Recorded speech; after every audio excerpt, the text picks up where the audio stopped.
Hey, everybody. Last one of the year. What do you think? How you doing, Paul? Hello, sir. How are you? Good. Where are you? I am in central Massachusetts. Is it winter there yet? It's not. It's 45-ish and a little rainy. Yeah, we had some rain here in Florida too, but it's not 45. Although I think we had a little cool front come through, so it might be in the forecast for the next day or so. We get into the 40s. It was like 58 or 9 this morning. Not bad. And Sherry, if you're coming up as Sherry and your camera's off, I do have an assistant named Sherry, and I don't know if that's you or if that's not you. Maybe we'll change your name. We'll be starting here in a second. I've got 1 o'clock. People generally come in about now. Have you been on the Mastery Roleplay before, Paul? No, I tend to watch it on the replay. Oh, Um, on YouTube? on YouTube, yes. Well, Actually, this I might have been on once or twice before, but good. I Well, was on your recon call this morning, and it was kind of an interesting call, I thought. interested in a good way or a bad way? Yeah, no, I thought the one with Luis, who I love dearly, when she just said, I don't show my house during the week, and I was like, because you try to play along with you guys as you're going, and I was like, man, that was like a deer in the headlights. That should not have been that difficult. Well, you only learn by doing. So anyway, for you guys being on, thanks. I've got 1 o'clock, 1:01, basically, top of the hour, and welcome to the last show of the year, Mastery Roleplay. And don't know, it being the last day of the year, who's in town, who's going to be here. I'm just going to focus on those that are. I know there's some that be watching at some point in time by YouTube. And this is mastery level roleplay, which we get down into the nitty gritty. I want people to have practice. It's the only way you learn. You can watch all the videos you want on anything, whether it be pickleball, which is a big thing I'm working on now. However, you're going to have to pick up a paddle, hit some balls, and shank some in order to learn. And that's what we want to do. If you want to reach me directly, Coach Denny Grimes at Gmail is the best way to do it. And if you're watching by YouTube or some other type of fashion that's not live and you want to join us live, take a shot of the QR code behind me. That'll get you an invitation. You can come in and be a fly on the wall and watch. You can participate. It's the way you learn. Also started about almost about 10 months ago. Keller Williams started a daily role play class. That is, I'm also one of the hosts. If you want to join us there, you don't have to be Keller Williams. It's open to anyone. There's the QR code, and you can pop on that. It's weekdays, 8:30 to 9 Central Time, 9:30 to 10 Eastern Time. So I got the commercials out of the way. Today is December 29th. And what we work on here is mastery level question-based listening enhanced. And what happens is once we get better at asking questions, now I can focus on listening. And there's one of my favorite ladies in Florida. Hey, Louise, how are you? All is well. I finally got logged in. I had a little technical issues. Not a problem. I do have, and Paul, I think Paul is joining us today on live. If you haven't been to the YouTube channel, you can go to Denny Grimes Master Real Estate. I got a couple of hundred videos set up there. So I don't have an agenda. I have a format I'd like to go through on our calls. We can do outbound calls from expires, which seems to be real popular right now. Outbound calls to expires for sale by owners, even circle prospecting. And of course, we have at the table objections, buyers, and sellers. I always seem to refer back to the 5 mindsets of a buyer or seller. So really quick, if you want to take a snapshot of this, I'll put them up there for you really fast. Number 1, you're going to go out, and if you're making random calls, they may not have any interest at all, a buyer selling. That's okay. The National Association of Realtors says that basically people move every 8 to 10 years. If you stay in real estate long enough and follow long enough, sooner or later they will be interested. And during that time, they may know somebody who is. So that's what you do. That's where you do your follow-up, your drip campaigns. Number 2 is they may have a latent interest, meaning they thought about it, but they don't think it's a good time. That would be a great conversation. Now, what is interesting happening in the market right now is, and I'm hearing this from different agents, I don't know about from you, you can speak up here in a second. Interest rates were higher, now they're lower, yet higher than they were, a year ago. So some people are seeing a bounce in the market because interest rates went from 7.5 to 6.5. So I don't know. I don't know that would be significant. Anybody have any input on what you're seeing based on what's happened in the last month or so? Yeah, there's a deterrent because of the interest rates. However, lenders are able to counteract that with the 3-2-1 buy down, and that's appealing to some buyers. Yeah, right. There's always a way. Water will find its way through solid rock if given enough time. So number 3, this is generally where we want to be able to strike gold if they are 3, 4, or 5. Number 1, they've decided to buy or sell. Okay, so if they've decided to buy or sell, that's our game to lose. Their next mindset is going to be, if they have decided to buy or sell, are they going to do it alone or hire an agent? And if they are, the last one, number 5, if they have decided to hire an agent, why shouldn't it be you? And so understanding where their starting point is a great indicator of where your conversation should start. And so I'll point that out as we go along. We always follow the model: acknowledge, isolate, clarify, and close. And Louise is always really good. She's kind of our well, you're going to be my co-host today. She's pretty good at putting things in the chat. So if you're watching this YouTube, I imagine the chat's showing up there as well. So we have a kind of a small group. Other people will pop in, I'm sure. And I have a friend, Louise. Don, are you here? You just got a text. Maybe he's having difficulty. Let's start.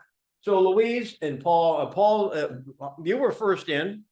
Would you like to have a conversation? You can be the buyer or seller or the agent, however you want to work in with it, and we will help you. This could be a situation you want to practice, or maybe it's an appointment coming up that you want to prepare for. Paul, I'll give you the floor. What would you like to talk about?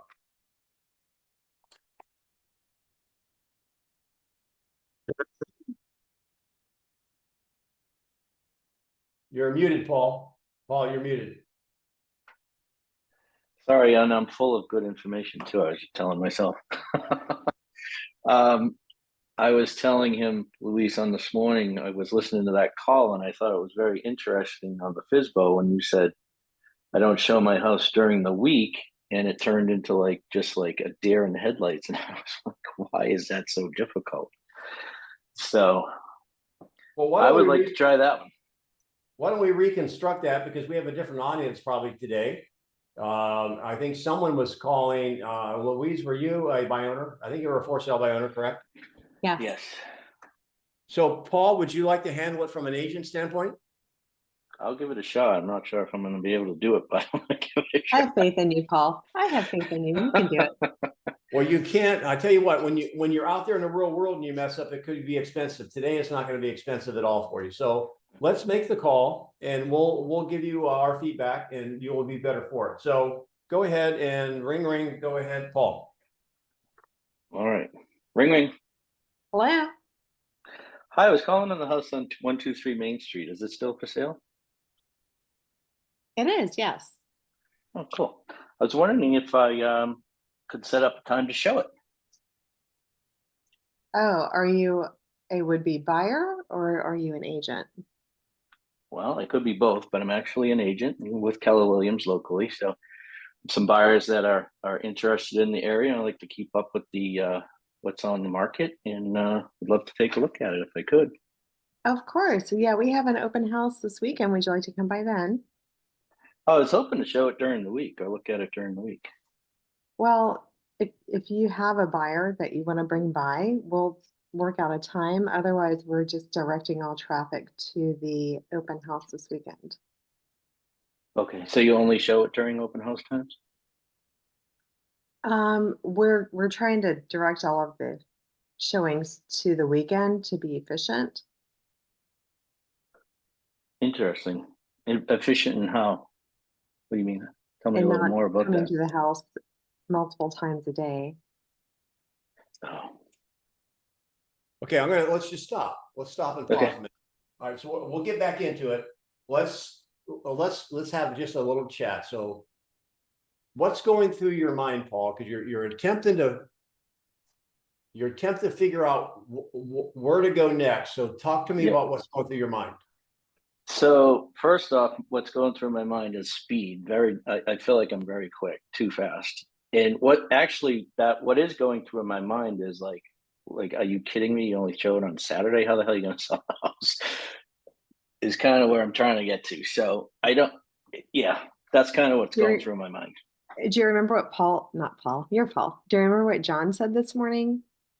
He reworded Teresa's rebuttal with some questions. On the why you don't show it, or is that what you mean?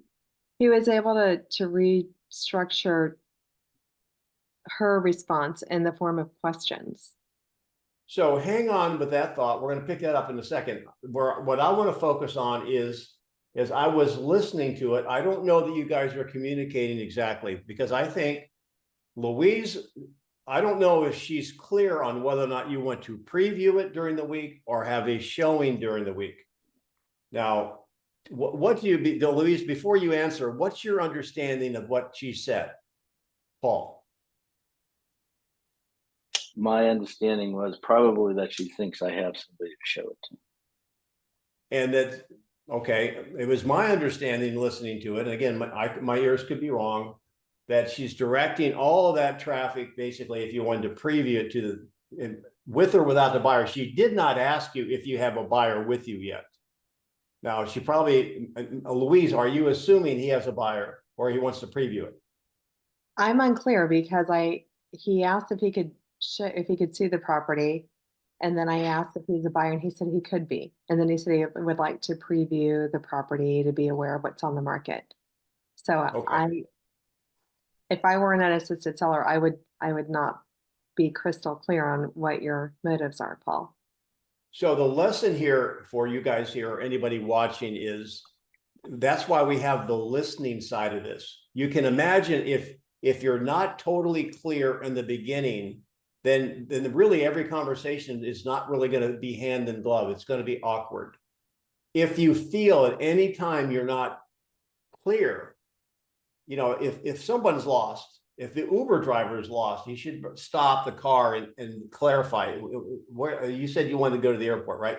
So if you feel that, stop and get clarity. Don't keep pushing forward because you'll just get more lost. So take it from there. Paul, if you have a question about what she's saying, not an opinion. I know you think, what the heck? You don't want to show it during the week. Okay, well, let's kind of suppress that feelings, because this morning's, if you remember, what was my feedback to, I forget who did it. My feedback.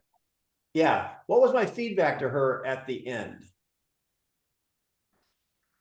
Wasn't it to read, have something to read from, not just wing it? Well, I felt she was being a little bit judgmental and confrontational and judgmental that you wouldn't show it during the week. And that's not how you win appointments and win friends and influence people. So Paul, you're at 1:07. You've had a chance to regroup, pick up the conversation where if you need clarity, get clarity, and let's see where it goes for the next minute. Okay, then we'll talk about it. Go. Okay. So, Louise, just curious, why are you trying to drive everything through Saturday, like through an open house? So that we can be efficient with our time and have people show the property during one window of time versus sporadically during the week. And do you think you miss out on anybody that might be in the market to buy a house that can't fit into that window? I don't, because if someone has only a limited time to show the property or to see it, we could work something out. But you said that you might be a buyer yourself, and then you said you just want to see what's on the market. Okay, So we're going to do pause. you have a buyer? Okay, hang on with that last question. I'm going to pause. So if you're looking for opportunity, now another way to ask the question of, rather than being kind of judgmental. So let me ask you, Louise, have you had requests for showings during the week? We've not really. We just started on Monday. Okay, it's only been a few days. So, okay, so I wanted to find out if it had been an issue yet. Well, it's not been an issue yet. It's only been on the market a couple of days. Where is the opportunity now, you guys? Are you thinking like a real estate agent? Here's someone that's working. You understand this? They're not selling, and they only have time to show it on the weekends. Where's the opportunity for us as the agent? So that's what I was thinking of this morning after you hung up, was that I think your response was, I think the confrontation was, well, why don't you show it during the week? And I think you said, because I'm working. And I think that was that was kind of where I was like, whoa, that was not something that I was anticipating you to say. And I was having trouble getting around that point as Okay, I was well, practicing myself. My opportunity would be if there was a way I could show you how we could bring a buyer during the week, would you be open to that? okay, you're close. Remember this. This may be the first time you've seen it in a while. We don't even know our motivation yet. Probably a good strategy would be, and let me just pick this up from Louise, rather than pressing her on that. So Louise, okay, well, I'll see if that'll work for the weekend for my buyer. Let me ask you, when you sell, what are you doing next? Oh, we're moving to Wellington. You always move to Wellington. When are you I finally do. gonna? I just need to get there already, don't I? I know. So ideally, so when would you like to be there? So this is something we're trying to tie in with the children's school schedule. So ideally, it would be during a holiday break or during the summer. Okay, and um. Well, okay, so where I'd go from there is that, okay, so is it you want to get into a different school district, or is it closer to the schools? What is it? A different school district. Awesome. And do you have to sell your home in order to make that move? No, we don't. Okay. Well, now I'm going to just stop for a second. I've spent a little bit of time on motivation. And now I'm on this is where I was going. Don't go to pain unless you know motivation.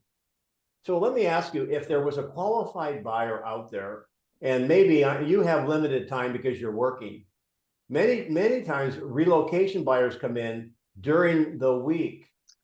And these are the buyers we call serious and in a hurry. And if someone was like that, and there was a buyer in town like that, and you were talking to them and you push them off to the weekend, and how would you feel if you lost that buyer? Oh, I don't think we would like that opportunity. But if they told us they had limited time, we would make it work out for them.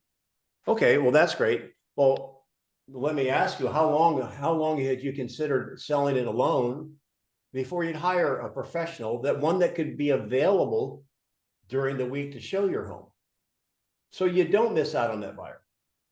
See, you see how I brought that back in? That would be maybe. Now, she hasn't felt the pain yet because she's only been on the market a couple of days. So I don't know if it'll resonate. I'm planting the seed. How would you like to have the hassle of showing your house taken away from you? It would be nice. I probably want to see more value than that though, because we could probably have a neighbor open the door for us in our absence. Sure. They'll open the door. But I guess would it be helpful if someone was there to help sell your house? Yeah, that would be nice. So just taking a step back, why did you like to sell your home yourself?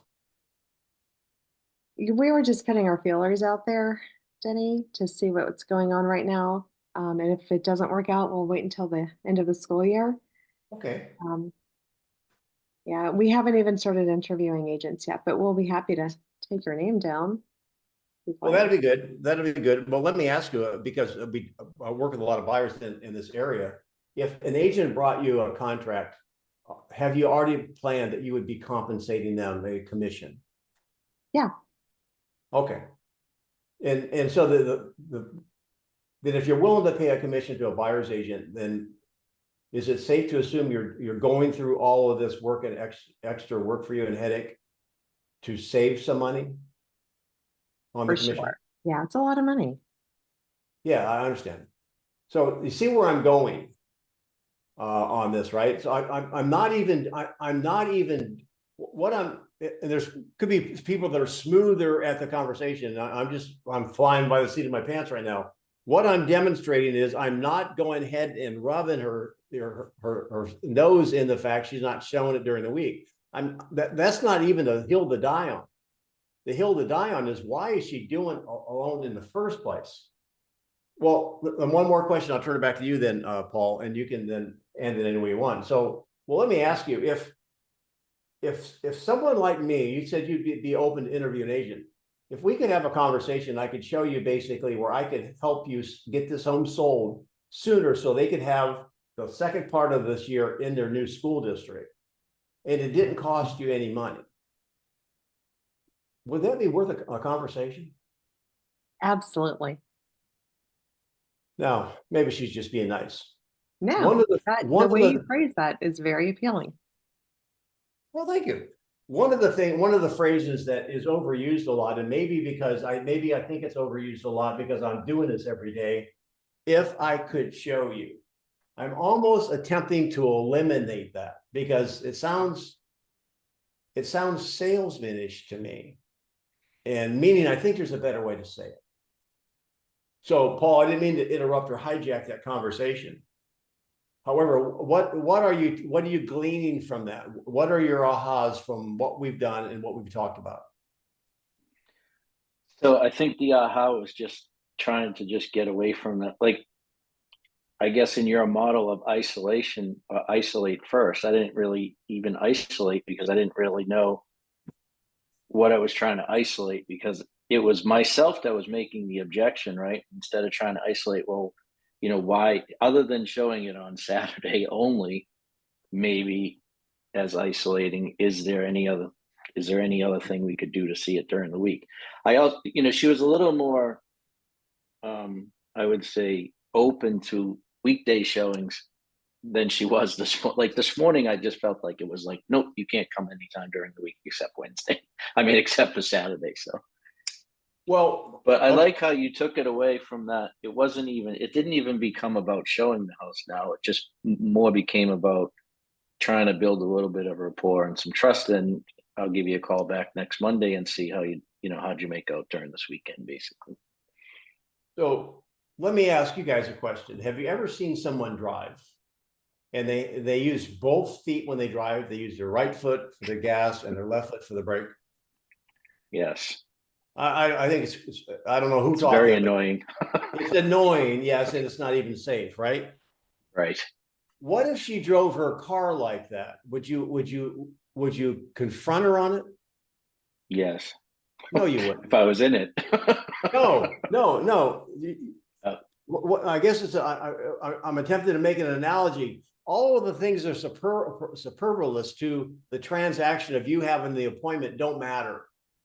If she says, and this is the way I would play it. Oh, okay, on the weekend. What time's your open house, Louise? 2 to 4. Okay, I'm happy to do that. In fact, I don't know how crowded it's going to be. You mind if I come by maybe a few minutes early so I don't interrupt you as you maybe are talking to some buyers? If I come by 15 minutes early, Sure. or maybe you come back 15 minutes after. Why? Because now you might have the attention of the seller. Why? Because maybe they had no one show up. What would be their level of excitement of like doing this every weekend? I got a listing from that. And the seller called me during their open house hours to say, you can come by earlier. No one stopped by today. So I guess the message here, listen, if you're going to die on a hill, choose a good hill to die on, and whether or not they're going to let you show it during the week. Now, I'm going to give it back to you for the last minute. Now you have a buyer, because her last question was, do you have a buyer? And I want you to answer that, and I want you to say yes. And he's only here through Friday. Let's see where it goes. So she's asked you the question, do you have a buyer? This will be the last minute. Go. Okay. Do you have a buyer? Oh, sorry. Yes, actually, I do have a buyer, but they're only in town until Friday. Okay. Well, we could show it before then. We could show it, how about one early evening? Well, today's Wednesday, so it would either have to be today or tomorrow. I'm not sure which one is better for you on that. Oh, thanks for asking. We can work either one. You'd let us know what's convenient for you and your buyer.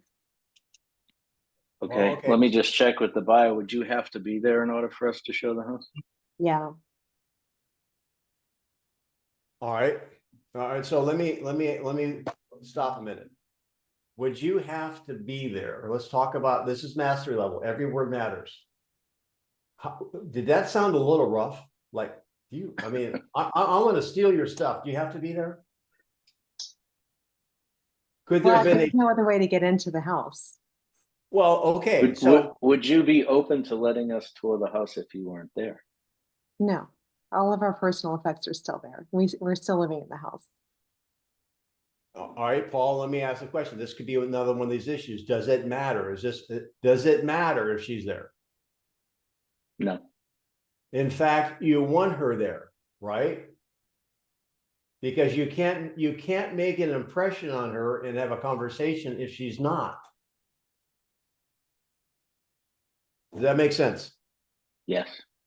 So I don't know if anyone's picked up on this. My very first bold coach was Pat Mancuso, and he used a for sale by owner example in the classroom, and he hit really, really hard the safety factor. Yeah, okay, so let's you're calling Paul. How, all right, even if it's a man? You know Pat, I'm sure, because you're a bold coach, and Yeah, I I'm know sure Pat. you know that he focused on the female who was the unassisted seller.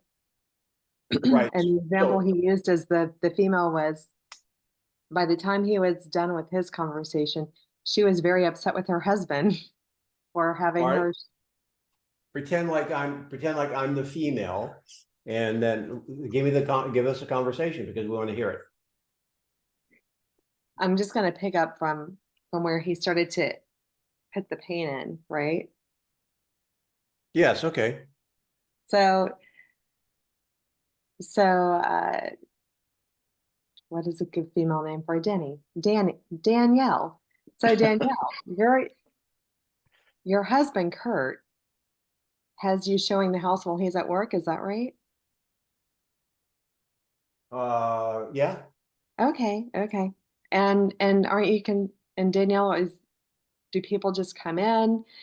Do you know who they are before they come in? Do you know if they're able to buy? Okay, so how many questions do you want to ask me? Do you know who's coming into your home? No, I mean, how would I know until I met him? Does it concern you that you have strangers coming into your home? Well, I didn't really think about that. I mean, we live in a pretty safe neighborhood. And you're pretty much opening the door to anyone who knocks. Is that right? Well, yeah, I mean, I have a dog. And I'm sure you've had deliveries at your house, right? Sure, Amazon. Would you let all of those delivery people in to your house, or do you greet them at the door and say thank you and then they leave? Well, they just drop off the packages. They don't come in. What if they wanted to come in? Would you let them in? Oh, no, of course not. Why would a delivery man want to come in my house? So at least with the delivery man, you know that they're with a company and they're bringing a package and they're legit. Now, is it what I'm hearing you say is that you're letting people in, you don't know who they're with, where they're from? Does that concern Okay. you at all? Now, is this a conversation you feel comfortable having? I didn't. I still get the heebie-jeebies when I think of it, but the way Pat Mancuso presented it was chilling and effective. All right, let's stay on this topic just one more second. Particularly a female and a female. So if I'm a female, I say, all right, so listen, so you are, let me ask a question. So when people come to see your house, are you both home at the time? No, it's the luck of the draw. I got that. Well, you mind if I share something with you, woman to woman? Sure, Danielle, please do. So we have a policy at our office that if someone calls in that we don't know, there's certain steps we go through to make sure that they are who they say they are. And because when we get called out to show houses, there may not be anybody there, and it could be later in the evening, and safety is always in the front of our mind. How about you guys? Have you had a discussion about how to keep each other safe? I mentioned this to my husband and he told me we should be okay because we're in a gated community. But I feel I hear what you're saying. I'm gonna have this conversation with him again. Well, of course, it's one advantage if you're working with a professional agent, they can be screening people.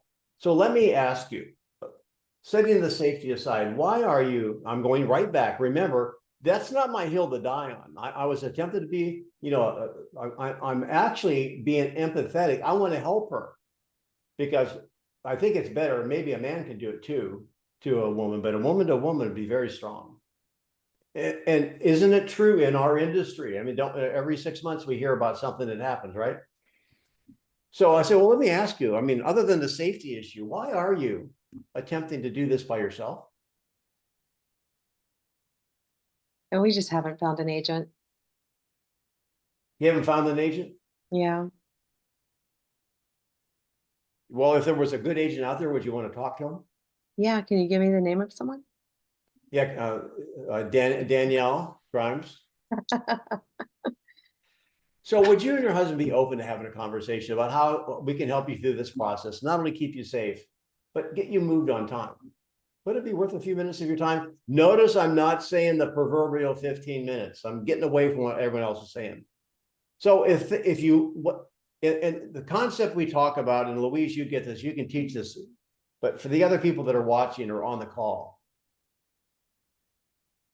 you're on the highway looking for the exit. The exit's the appointment. Wouldn't it be a logical time to maybe, because you just had that heart to heart, that she's concerned about the safety? I don't think you have to basically draw and talk about the lady that was basically stabbed 85 times. I don't think we have to go down that road. I think the seed has already been planted. And now that could be an exit. And any for sale by owner that has their home unassisted, you ask them, why are you doing this? Why are you doing this by yourself? Most likely it's going to be to save money. Okay, what's the next step, Louise? If they want to save money, this is how we slice the bologna. What's the next step? So Denny, you're Denny again. Welcome back. So Denny, are you paying an agent who brings a buyer to your home? Are you compensating an agent who brings a buyer to your home? Okay, now the reason that is the right question. I'm just thinking of the wording you used because Are remember, you prepared to? yeah. So basically, if an agent brought you an offer that was acceptable to you, have you already agreed to compensate them or pay them a commission? Any way you want to say it. Softer and smoother, yeah. Yeah, finding the smooth ways to say it only comes from saying it awkwardly a lot of times, and you hear yourself. Well, yeah, we're gonna pay X% if someone brings a buyer. Fantastic. And Jenny, if I could, would you be interested in knowing how you could have your cake and eat it too? What do you mean? I'm trying not to say if I could show you. I know. So Denny, if an agent brought a buyer to you and you agreed to compensate them, you're really just looking at what the listing agent would be compensated for. Is that right? It's hard for me to follow what you said.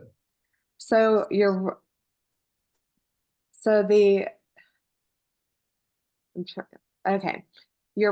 It sounds like you're prepared to compensate an agent who brings a buyer, right? Yep. Okay.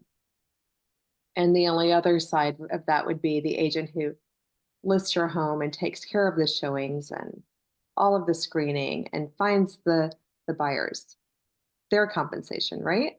Wouldn't it be an easier way to say it? So I'm sure there's an easier way. So you're attempting to save the listing side. Is that accurate? Yes.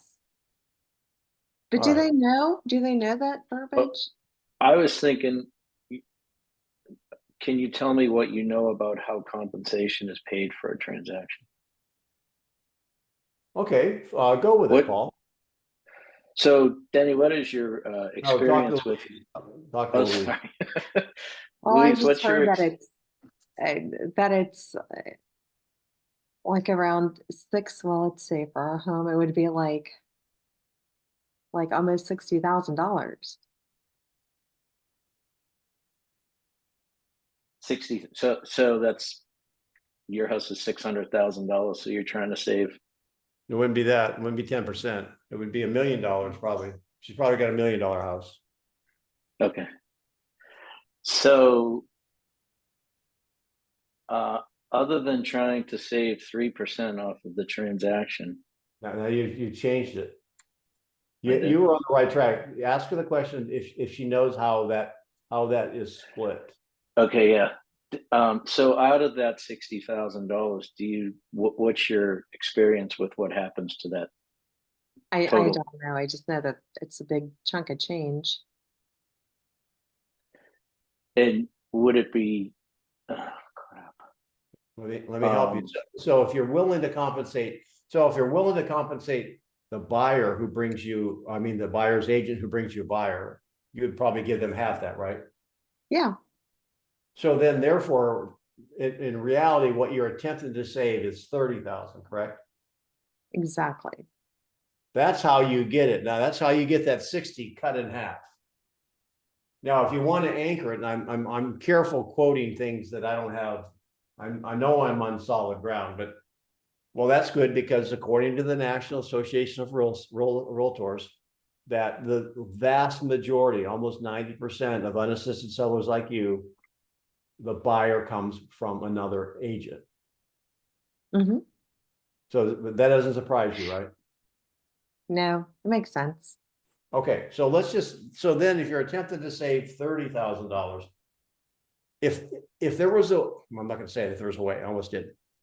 So if you could, okay, Would it be of value to you? Would you be interested in knowing? Are you just thinking of changing the words? no, I was thinking, okay, so if I don't want to go against, then if there was a way, not if I could show you, if there was a way that you could hire a professional to do it and it didn't cost, and you could still save the other 30,000, would that be of interest to you? It absolutely would be of interest to me. Now, I want you to say that to me, and I'm going to ask you to say that to me, Paul, because that's the question you want to ask. You've taken for the 60 down to the 30. So, Louise, give me your shot of restating that question. I'm typing it as we speak. Denny, if there was a way that you could hire a professional like me and not pay that 30,000, would that be something that would it be worth a few minutes of your time to have that conversation? Okay. Paul, let me hear you do it. So, Denny, if there was a way to show you how we could get the house sold and you didn't have to pay that $30,000, would it be of interest to you to sit down? Okay. Now, again, it sounded a little bit like a little more salesman-ish. I'm really only talking about the $30,000. Notice when I say it, it's not a hire professional like me. I won't even say that. I'm just going to play down the middle. So if there was a way that you could save the other 30 and have a professional handle this for you. So not only, so you don't even have to pay the second 30. Would that be worth a conversation? Well, how would you do that? Well, I'd be happy to show Oh, you. can I say You may. something along the lines of, Paul, would it surprise you to know that when you hire a good agent, or hiring a good agent shouldn't cost you money, it should save you money, or it should make you money, or hiring a good agent should be free. Oh, what is the Ooh. verbiage? You can do, yes, you could say that, but we've kind of already said that. All right, so for example, or you ask how that can be done. Well, do you know there's four points of negotiation that happen in before closing, that the seller, particularly one that's not being represented, may be giving some of that $30,000 away when they sell their home. For example, now I may have this conversation on the phone. So how did you arrive at your, let's assume it's a for sale by owner, it's already on the market. How did you arrive at your price? I looked at this estimate. Okay. This estimate's never wrong, is it? Well, let me ask you, is it possible that, and you don't do this for a living, and is it possible a seller in your situation that doesn't have the representation of a professional can misprice the home by let's say just 1%? Of course, it's possible. Yeah. And you've had it on the market, since the weekend, and how many offers do you have? None. Well, if we're having this conversation next week at this time, there's still no offers. Now the seller is faced with the decision: is it the wrong time? Is it the wrong price? What am I doing wrong? Is it possible a seller in your position may decide to lower their price because they think that's the only thing they have to do? And when they lower it, they may lower it 1% more than they really have to. Yeah, I can see that happening. You see what I'm doing? I'm slicing the percent. That's the second. They came up with a price, and let's say the market. Now, let me ask you, what is your strategy? Let's say you priced it and you have a lot of action. What's your strategy in dealing with multiple offers? My strategy in dealing with multiple offers. Well, I like them. I'd like to have more of them. Okay. And how are you going to compare if you have more than one offer? It would probably be the one with the highest price. Would you go with an offer that had the highest price or the highest probability to close? Speaking as an unassisted seller without any knowledge of real estate, I would say yes. Guess what? I gave it either or. I'll accept the price with the higher offer. The offer with the higher price. Well, would it surprise you that many times the higher price is one that does not make it to closing? It would.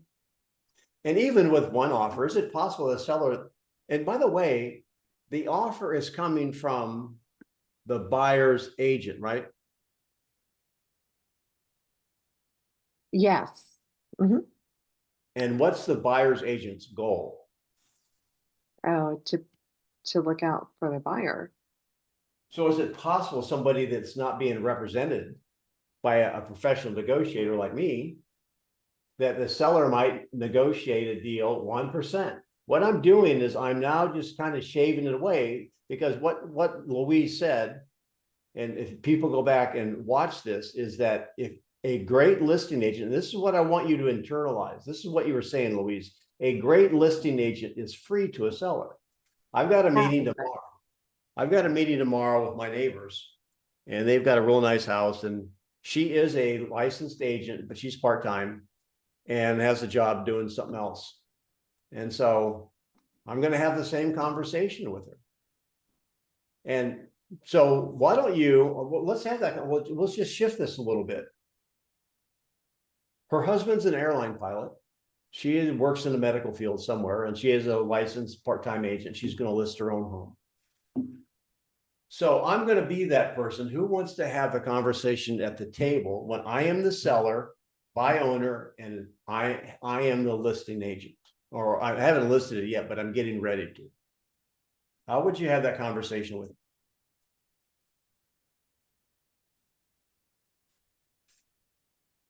I'm sure Paul and I don't want to hog the room, so we'll give all of these Paul, Sherry people. I don't an know who opportunity. but everyone's come up with Sherry, and I've got a young lady. I got your picture there, a really cute picture, but I don't know if that's a real picture or that's really you or what. You want to come off mute and play and have a conversation with anybody? I won't put you Hi, on the spot. Denny. Yeah, I don't know why my name is Amelia, it's not Sherry. Yeah, I know why it comes up Sherry for everybody. Where are you from, Amelia? I'm from Ridgewood, New Jersey, from the Ridgewood office, Keller Williams. Okay. And do you work with sellers? And Well, I'm a new agent, so, and honestly, I'm sorry, but I'm at work now. If I can't do the role play today. I have to just be a spectator today. Okay, all right, that's fine. Paul, do you want to handle it? You're meeting with me and, you know, my wife is a licensed agent and she's going to list the house for us. Okay, I'll give it a shot. So is your wife a full-time agent? No, she's in the medical field, but she's had her license now 3 years. Oh, nice. And so how is she going to sell the house if she's working her medical sales job during the week? Now that sounds pointed. Is there a softer way to ask the question? That's most of my problem. Is most of my questions are always pointed instead of No. Hear me on this. I'm learning pickleball. And that game is the third shot drop, where you have to hit it and drop it over that. Just like the right questions, the third shot drop is a practice skill. So what we want to do, Paul, you're on here, we're going to practice that so your questions get better. So let's work on that. That's why this is mastery. We're working on like 1 or 2 scenarios because we have a small group. I take advantage of it because normally we have to keep moving. So all right, Yeah. So how will your wife handle the activity if she has another job? Well, okay. Let's assume that we've already talked about motivation. We want to move. We have family in Texas. We have a home in Texas. We want to get back to Texas. They're in Florida. We want to get back to Texas. So that's our motivation. We'd like to be there. We'd like to be there by, spring. So that's my motivation. And so now you know that. Now you want to take me to pain. So let's go back and forth. Paul, you give me a question. Louise, you give me a question. Let's see how soft we can be with our questions. Hey, Denny, I've observed in the 14 plus years or the 10 plus years I've been doing this, that we have a mixture of showings during the week and showings on the weekend. I'm curious, how are you and your wife going to handle the showings during the week? Well, I mean, during the day we have dogs. We can't have showings during the week when we're not home. So the showings will have to be when we're home. Okay, so is that a little softer? Oh yeah, that was. I'm not there, but I'm getting there. Like I'm making a conscious effort, which is why this helps this class. Okay, let's stay on. Let's keep on the same question. How Like else it's kind of like introducing doubt. I'm thinking of how do we introduce doubt in a subtle way? Because now you're probably thinking, oh yeah, the weekday showings. Well, remember, it's going to be listed, so it's going to be in the MLS. I'm already paying a commission on a buyer's agent's fee. So clearly, I'm attempting to save the listing side, right? So how could you ask the question? Let's stay on it. There's other ways to ask it. For example, when do you think most showings take place, Louise? I think most showings take place during lunch or on the weekends. Well, most showings take place. In fact, there's a Murphy's Law that says the most qualified buyer is going to want to see your house at the most inopportune time. And in part of the job that we do in real estate is to make sure not only that we have a net out there for all the buyers, that we make sure that we can get them in the window they have available. So what is your plan if someone's being relocated here and they have a limited amount of time? And you may not know that because they're just calling for an appointment, the agent, and you say, well, and you turn down an appointment. What is your plan when someone wants to see it when it's not convenient? And this is your neighbor scenario? Yeah. Yeah. Okay. So we would clearly just rely on the buyer agent to, we have property, the property is accessible to the buyer agents. Okay, so you're gonna have a lockbox on it? Mhm. Okay, good, all right.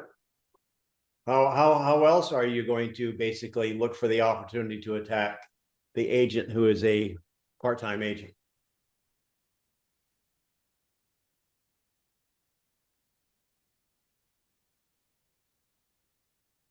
Back to you, Paul, we're playing Okay. tennis. So, so Denny, how are you going to feel if your wife doesn't get the home sold in time for you to get to Texas by the spring? Now, if you ask that question to the husband with the wife sitting there, she's gonna come across. So you're throwing her under the So bus. Denny, what is so what do you guys have a plan B if the house doesn't sell in time for you get to Texas by the spring? That was a great question, and that was very soft. That wasn't very pointed at all. Good job, Paul. Yeah, that wasn't personal. You didn't make, that wasn't a personal attack. Well, it was a fair question, but I would say, okay, well, you know, we're going to give it a shot for a while. I mean, my wife sold our last house. It was like several years ago, but I'm sure there's not going to be a problem with selling it.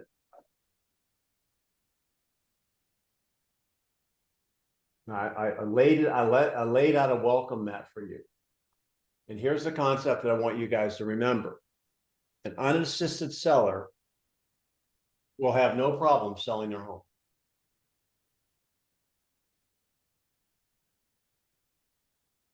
Anyone can give it away.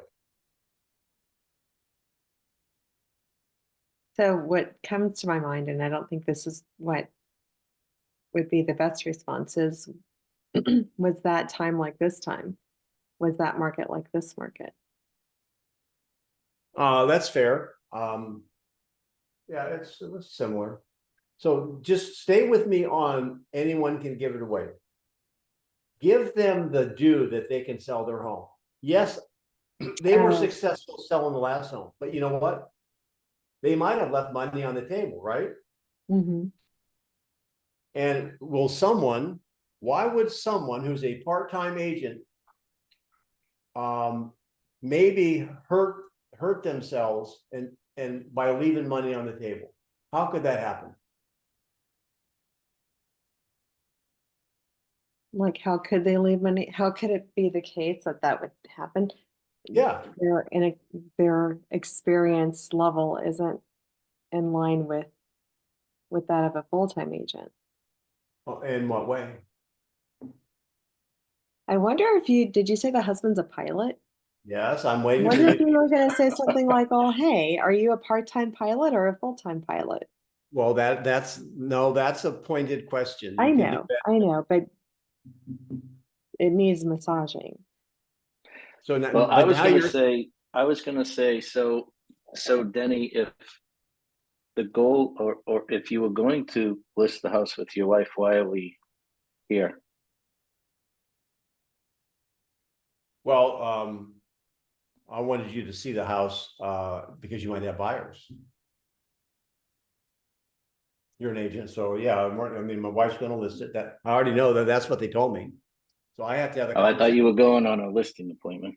So let me put you out of your misery. Maybe they don't know it's a listing appointment. Maybe he's just going to look at it for buyers and it's going to turn into a listing appointment. So let me put a bow in it for you. So a couple of things I'm gonna so let me ask you. So you're gonna list the home and I'm assuming you're attempting to save the listing side. You're already gonna pay a co-broke, correct? Mm-hmm. Okay. How much, let's put a number. How much are you planning on saving then as the agent? 30,000. Okay. Now, let me ask you this, and again, I think his name is Larry, the pilot. It is. Yeah. So, Larry, so you're a pilot. You fly for, I think, American. So, I'm a licensed pilot too. I'm a private pilot. And have you noticed a different level of experience with pilots that you work with? And he would say, yeah. Do you remember Sully, who landed the plane on the Hudson River? Yep. Now, one question I'd have you think about is that everyone that was taking planes off that day and ever since then are licensed pilots, but some have different levels of expertise, particularly when something goes wrong, like birds in the engine. So if you were a passenger on a plane and the ticket costs the same, who do you want flying the plane? I went Captain Sully. Sully. So yeah, you want Sully flying a plane. And the issue is, yes, I understand you're licensed, but there's a difference between licensed and being experienced. And everyone starts somewhere. So let me ask you, if the revenue was the same to you, and you could have someone with experience handle this transaction versus you handling it, what would you do? You might want to say someone with more experience, because the wife is probably going to want to clobber you if you say that. Well, no, I'm actually going to give her all kinds of props, because here's the issue is that, so here's the issue is that, More experience, just more experience. Would you like the person with more, would you pay more for more experience? well, no, it's not. What if It's you not could good. get more experience without paying more? Well, we have a flexible fee. If you find a buyer or a buyer finds you and there's no other agent involved, we're going to handle the whole transaction for 2%. So you're not going to be paying 5%, you're going to be paying 2%, and I do all the work. And even if there's a co-broke, so I would go through is the fact that, number one, I mean, from the negotiation standpoint, do you know there's 3 or 4 points of negotiation? Now, you may be totally capable of doing that. However, one thing that I offer that you don't have is perspective on the market, because I live and breathe this market every day. I know what else is selling out there that could basically come in handy when it comes to negotiation. So is it possible that you don't do this every day, that you can negotiate a price that's 1% off? See, I'm going to go right back through all the same things. There's no difference. And again, I can't throw her under the bus because she's down. Notice I said if the revenue was the same. I've used the analogy before, and we can kind of wrap up with this, and I'll just say, and I appreciate you being on holiday weekend coming up, is this. If a quality, reputable painter came by and said, I'll tell you what, I'll paint your house for free. Now, there's no question you could paint your own house. Anyone can paint. But it doesn't look the same at the end, right? I mean, you can cut your own hair. I mean, you could do your own gardening. But there is a difference in how a professional would handle it, right? So if a painter would paint your house for free, would you tell him no? No, I would say thank you. Right. Well, likewise, I mean, because, okay, so number one, I know we role play the friend of the family in the referral fee. However, if the spouse is a licensed agent, I'm going to cut them in on a referral fee automatically. So if you they're already getting 25% of the listing side. And then if me handling all the work for them, there's no way they're saving any money. There's no way. Most agents or most people right now that are inexperienced are going to be listing a home higher than what it's really worth. And once the market says no, what are they going to do next? That's like birds in the engine. Sully knew what to do. He could land it on the Hudson. The people standing on the wings were glad he was under control. So I'll let you know how it goes. However, that's what I'm preparing for, is basically, I just believe in my heart of hearts, you guys, that a professional agent is free to a seller. I predict this is how it's going to go. You're going to meet with them when, tomorrow? I think it's tomorrow and some one day next week, I think. Yeah. And then I think the night after you meet with them, this is going to be one of their last conversations before they doze off to sleep. So we really just hired an agent, even though I'm licensed. Okay. Well, I mean, I already played this conversation in my mind. I am licensed to Larry, the pilot, I can fly a plane from Fort Myers to Charlotte. Or I could hire an American pilot to fly. Now, I think I'd save money by taking the American pilot because, and it would be better because what if weather's bad? You know, I don't fly every day. And so there's just no way, just because I have a license doesn't make me competent. If you want to use your license to save money, then that's fine. Let's save you the money.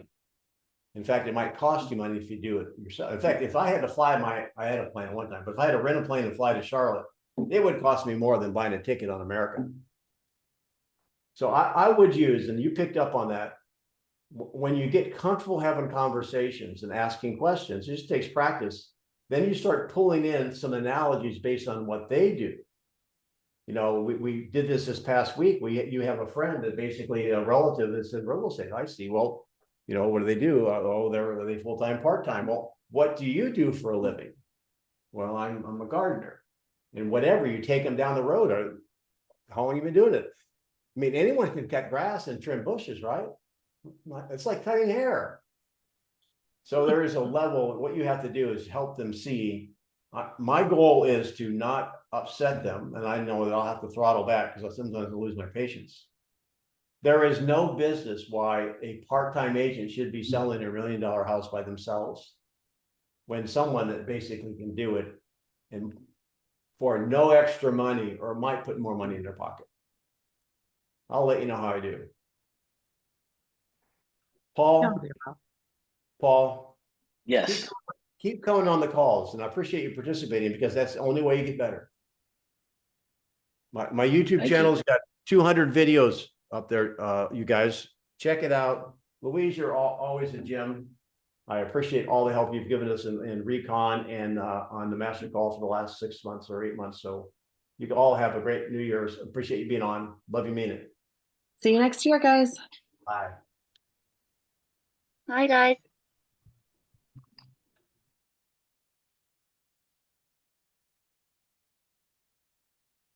Why do you say that?